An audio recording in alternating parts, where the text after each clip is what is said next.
Magandang araw, magandang buhay.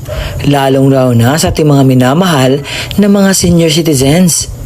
Sa araw po na ito ay meron tayong sasagutan ng mga katanungan ng ating mga lolo at lola. Dahil po marami po mga nagko-comment talaga. Una na dyan ay si Henry Calzita. Sabi dito po sa Mandaluyong Editions, hindi kami binigyan kasi may SS daw kami. Sabi may SS man o wala, magkaroon ng social pension. Mamaya-maya po i-explain natin ito. At ito po ay related sa social pension for indigent pensioners. At hindi lang po yan nagbibigay ng komento. Sabi pa po ni isa pa dito, sabi niya hindi siya binigyan dahil may SS siya, pareho lang din ang comment. Sabi niya dito, sana po mapasama ako sa mabigyan ng pension. Dito po ako sa Infanta, Pangasinan. Sana po matulungan niyo po ako. Mamaya-maya, atin niyang sasagutin po ang inyong katanungan. Attention sa lahat ng mga senior citizens. Sa araw po na ito, ibabahagi natin ang mga kasagutan bakit po natatanggal ang mga senior citizens sa social pension for indigent pensioners. Atin pong pagkuha ng base, ipakita ko po ang mga natanggal sa inyo kung saang lugar at stay tuned lang po tayo para po malaman natin ang buong detalye sa balitang ito. Attention sa lahat ng mga senior citizens, mga pensioners, tinanggalan ng pensyon. Bakit kaya? Ang buong detalye ay ating pag-uusapan dito po sa aking content, sa aking video. And medyo umulan na. But, bago natin pag-usapan ang content na ito, hayaan niyo muna magpakilala ako sa inyo. Ako po si Roel Mendoza Tanyo. Kung ikaw ay bago pa lang sa aking YouTube channel, huwag kalimutan pong i-like at i-subscribe ang aking YouTube channel at i-bell notification mo na para maging updated ka sa mga videos na i-upload ko pa. And by the way, ang aking vlogs ay patungkol po ito sa updates, payouts, at iba pang mga dapat malaman ng ating mga senior citizens. Kaya kung ikaw ay interesado, stay tuned. Ngayon, atin na pag-usapan at bigyan kasagutan ang katanungan. Let's go! Breaking news! 13,000 na mga senior citizen tanggal sa social pension list. Ano ba ang mga nangyari? Bakit sila tinanggalan ng social pension? At saang lugar ba ang pinakamaraming tinanggalan ng social pension? At kung nais mo na malaman ang mga detalye bakit maraming tinanggalan ng social pension, ating sisimulan ang video na ito. Iloilo ang may pinakamaraming lugar na tinanggalan ng social pension. At sa lahat-lahat, umabot ng 13,468 na mga benepisyaryo ng social pension ang tinanggal sa Western Visayas. Batayan sa Department of Social Welfare and Development. Sa lahat ng mga taga Iloilo dyan, baka nagtaka kayo na hindi na kayo nakatanggap ng mga benepisyaryo sa social pension. Baka isa kayo sa mga natanggal na. Pero ano ba dapat ang kailangan para maging isang miyembro or maging parte sa social pension? Ngayon, pag-uusapan natin ano nga ba ang mga kwalifikasyon ng senior citizen para sa social pension. Ang ibig sabihin ng social pension ay ito ay benepisyo na makukuha ng mga senior citizen. Ilang taon ba pwede maka-avail or pwede masali ang isang senior citizen sa benepisyong ito?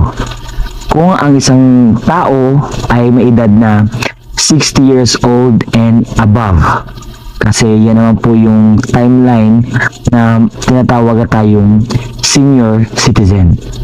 Pero ito yung mga qualifications talaga na dapat nating ilagay sa ating isipan. Una-una, ito ay para sa mga sakitin at saka mayroong disability.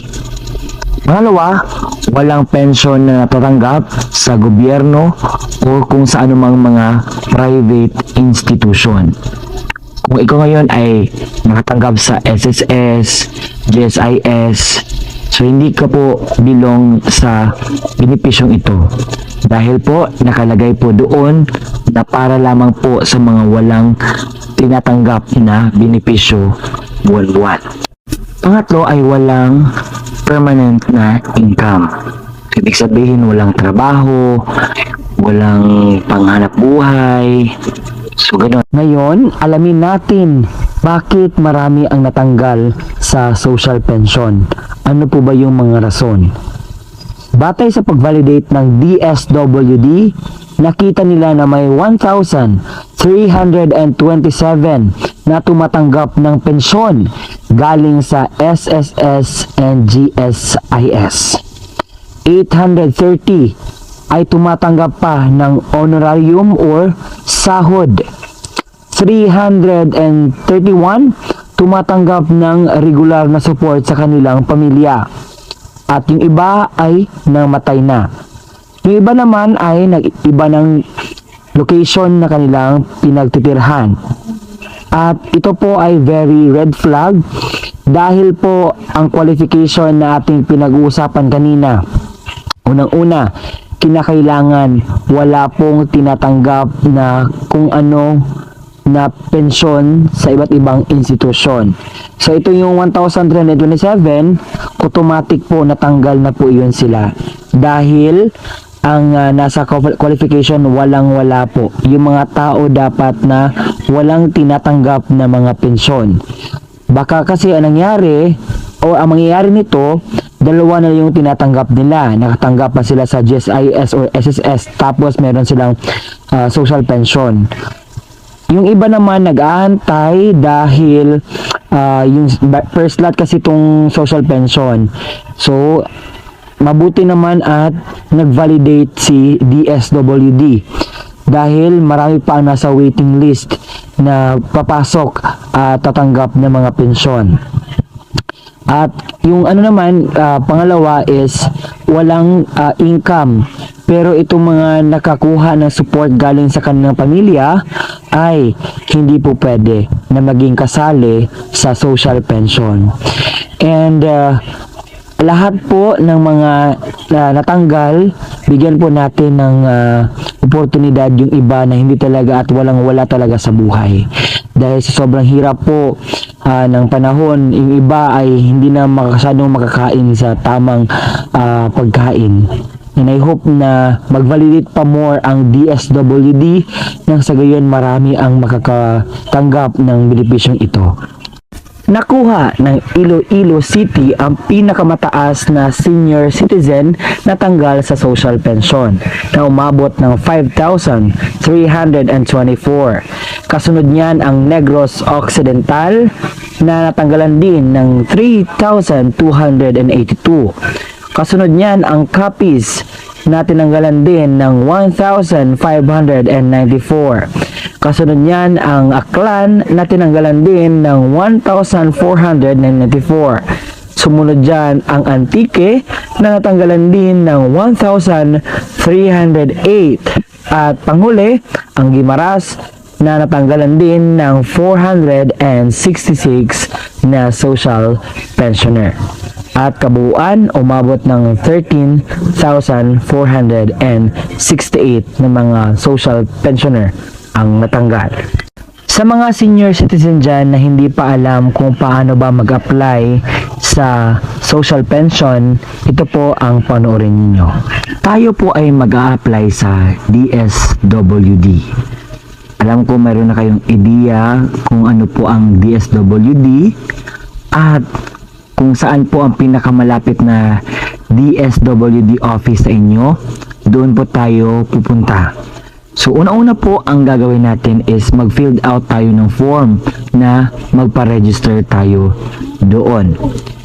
So, hahanap tayo ng makakatulong sa atin. If kayo po ay hindi na po kayo makakita at filled out ng form, you can reach someone na tutulong sa prosesong ito. Pwede po kayo magpatulong sa iyong mga anak o sa kung sino pa yung pwede mong lapitan. At pagkatapos na mag-filled out ng form na ito, so ang gagawin is mag-validate po iyon kung ang ginawa mo ay tama, kung ikaw po ba yung tao na yon na nag-file ng social pension. Pangalawa is kinakailangan pong magdaan kayo sa interview. So sa interview, basic questions, kung ano yung nilagay mo doon sa form, kung totoo ba yun o hindi. So yun naman po ang mga malagay na details po sa inyo. So, pangatlo, ito po ang gusto ko pong i-clear sa inyo. Baka kasi ngayon, nalagay sa isip nyo na ako ay isang senior citizen na at automatic na ako makapunta at mabilong sa mabigyan ng mga ayuda o mga benepisyong ganito. So, you need to do the process po. Magpa-register po muna para malagay po yung pangalan po natin. At take note na ang social pension po ay meron lamang pong slot or meron pong mga indicated mga ilang slot na po para dyan dahil punong-puno na po ang social pension na benefits. Napakarami na pong nakapag-apply at mga kwalipikado, mga beneficiaries sa social pension. Kaya, ang gagawin natin, kinakailangan tayong mag-antay ng ilang months, years before tayo makapasok sa social pension. Kaya, maraming mga nasa waiting list. So, kung mabakante yung isang slot, so, meron isa naman ang ipasok. So, hindi ibig sabihin po na pasok na kayo sa qualifications ay makakapasok po kayo kaagad. Hindi po ganun. Kinakailangan pa po na mag-antay tayo na mayroong slot na ma-open para naman tayo na maka-avail sa benepisyong ito. Alam kong napakarami pa ang hindi miyembro sa social pension and I hope na mabakante yung iba para naman mas makatanggap kayo ng benepisyo. Ngayon naman pag-uusapan natin magkano ba ang matatanggap sa mga beneficiaries ng social pension. So, enacted in July 2022, ang dating 500 pesos po dinoble at naging 1,000 pesos na po ito ngayon. At saka laking tulong na po yan sa mga senior citizen kasi po ang mga senior citizen meron na po ng mga maintenance at they really need this help na galing po sa kung saan man galing. Baka kayo ay magtatanong kung kailan nga ba ang payout nito. Nung dati every quarter, ngayon po ginawang every 6 months na po before mag-payout. At yun nga, yung bago palang payout is nakatanggap yung mga senior citizen ng mga beneficiaries ng 6,000 pesos. So it might be ang kasunod po niyan is mga November po ang kasunod na payout ng mga social pension na beneficiaries. So sa ngayon is every 6 months po ang payout. Pero yung iba gusto nila na maging quarterly na lamang ang pag-payout nila para siguro medyo matagal-tagal ang 6 months to. Pero okay siguro na maging na lang every quarter na lang talaga. So according sa isang dito si Gatchalian na parang ibalik talaga sa quarterly. Akala nyo nakalimutan ko yung requirements sa pag-apply? Hindi po. So, ang una nyong gagawin is pumunta po kayo dapat pala sa OSCA or kung saan po ang pinakamalapit na OSCA office sa inyo para sa pagpa-register doon kung ikaw po ay isang senior citizen na. So, ang dadalhin nyo po doon is senior citizen ID or kahit anong mga valid ID na naka-indicate po doon ang araw ng iyong kapanganakan. Pangalawa po is birth certificate. Napaka-importante po. At yung sinasabi ko kanina, yung pag-filled out ng social pension application form. At kapag may bakante po o may slot po na may bigay sa inyo, yun po, napakalaking tulong na po yun sa atin. At ngayon meron nga yung universal social pension, mas mabuti nga yun. ito ang isa sa mga pinakahintay ko na benepisyo na mabibigay sa ating mga senior citizen. Dahil ang Universal Social Pension, ang mangyayari po kasi kahit anong estado mo sa buhay, mayaman ka man, mahirap, kung ano mang indigents mo, kung ano mang trabaho mo, lahat po, as long as kapag ikaw ay isang senior citizen, pasok ka po dito sa Universal Social Pension. Pero as of this moment, hindi pa natin malalaman kung kailan po ito.